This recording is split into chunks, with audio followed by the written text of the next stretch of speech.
Hi, I'm Saloni Jain. I'm a physiotherapist. I help women rehab and recover after delivery so they can enjoy a stronger motherhood.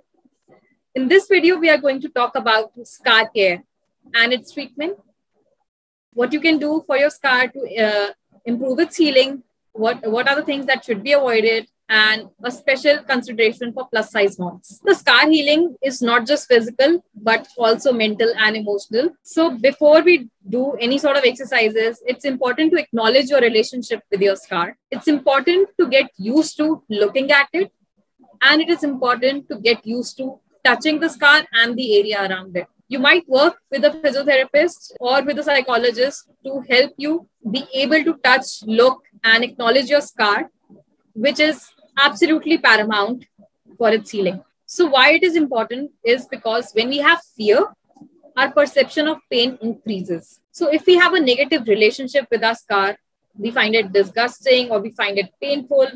I can't even look at it, forget about touching it. It increases our pain perception.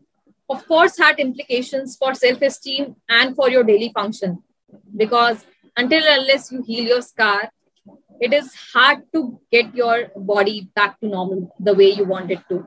How you can begin is by starting. You can look at your scar after you have showered. You can look down, maybe raise your abdomen a little and take a look at it.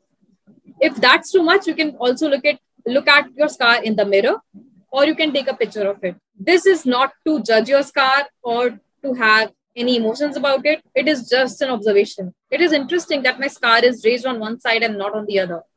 That's it. Just observation. Touching. In technical terms, we call it desensitization. If I could explain it, it is simply mapping your brain to your scar again. Because when an incision is made in your abdomen, the nerves are also cut.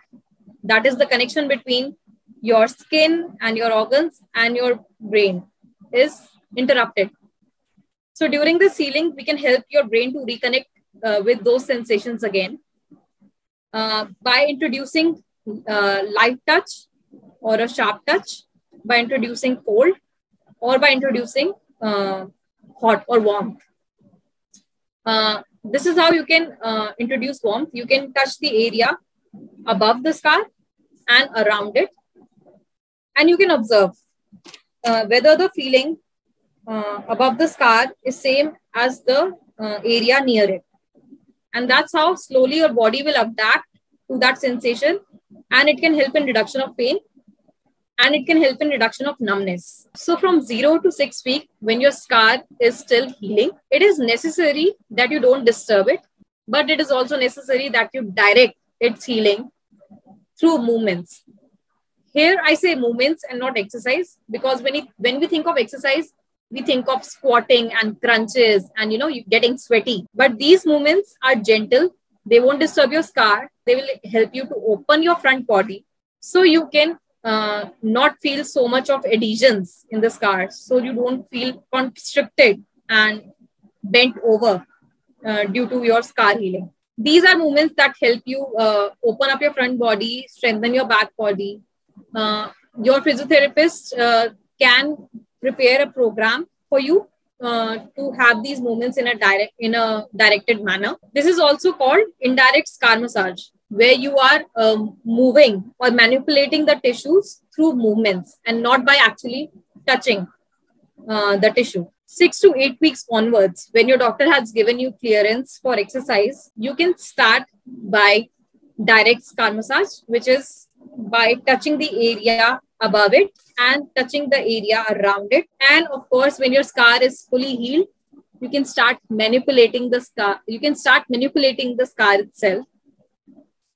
This will help to lessen the adhesions between the tissue layers, and it will help to improve the healing of the scar. And in many cases, it also helps the aesthetic appearance of how the scar looks and feels. Plus size moms may have an overhang of the abdomen over their scar.